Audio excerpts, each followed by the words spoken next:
All right, good day, everyone. I want to quickly talk on the importance of correcting every child around us. First of all, it is our responsibility to understand that every child around you is there for a purpose. You don't see a child misbehaving, going astray, and you keep mute because it's not your child. No, it's a no. Because it's your enemy's child, it's a no. Because the child is not from your place, it's a no. Every child is our child. Every child belongs to the society. It is your job as an adult around a child to correct a child misbehaving. As little as this thing you're doing is wrong, will you stop that? Can you please pay attention to your parents? Can you please come around? I want to tell you something. You talk to that child. It gives them a greater age. They understand you better. The Bible says that these children are filled up with what? Plenty foolishness. And with the rod of correction. This rod of correction is not only to bring rod to hit them. Constant correcting.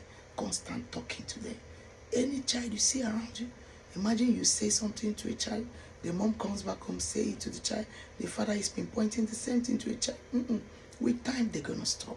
And your voice that has been in that child's memory will be recorded, that of a truth you contributed in that child. And what happens? They don't forget. Martin Luther, in his literature, the child's mind, he said that the mind of a child is like a mortar smith, that if anything enters into it, it creates an impression. He said that the mind of a child is like a petting dog that needs adequate study of human behavior daily. Are you hearing that? Daily. So children need daily correction. You come across anyone around where you see yourself, it is your job to correct them. I was able to save some today with a little correction. They set ablaze a foam that was brought out for it to dry. I'm sure they messed it up. And I looked up and what is happening? And fleas of cars were packed down. I'm sure with that behavior, all of them will burn down. I screamed and people came around. I was able to save them. And I'm sure they won't try it again. Somebody will see it and say, it's not my business. No, every child is your child. There is a purpose why you are around that place. There is a purpose why you're crossing. There is a reason why those children are at that point in time there. So it is your job to correct them. It is your job to talk to them. I saw a girl in a bus one certain time when I was returning home. I'm sure that girl just got admission. She was in a bus.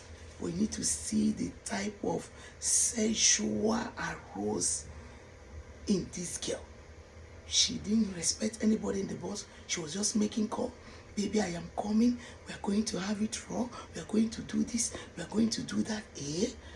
Thank God I was pregnant. I was like, what is your problem? You don't even have respect for anybody.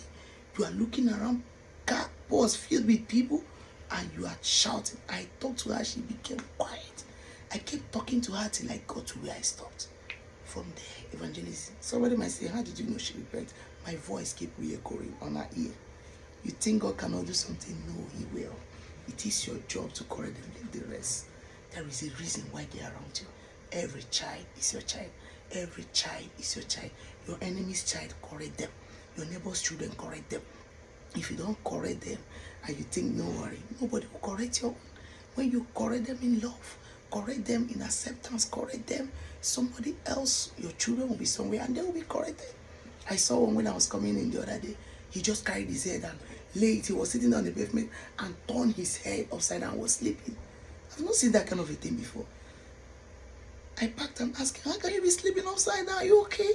What is your problem? He said, the mom locked the gate. Then you can lie down properly and wait for your mom. You mustn't constitute nuisance with your sleeping. It is our responsibility. Don't see them and remove your eye. You see a child that looks like your neighbor's child. Stop the person carrying the child. Say, hey, this child looks like somebody, and where are you taking them to? I saved one in the fast food.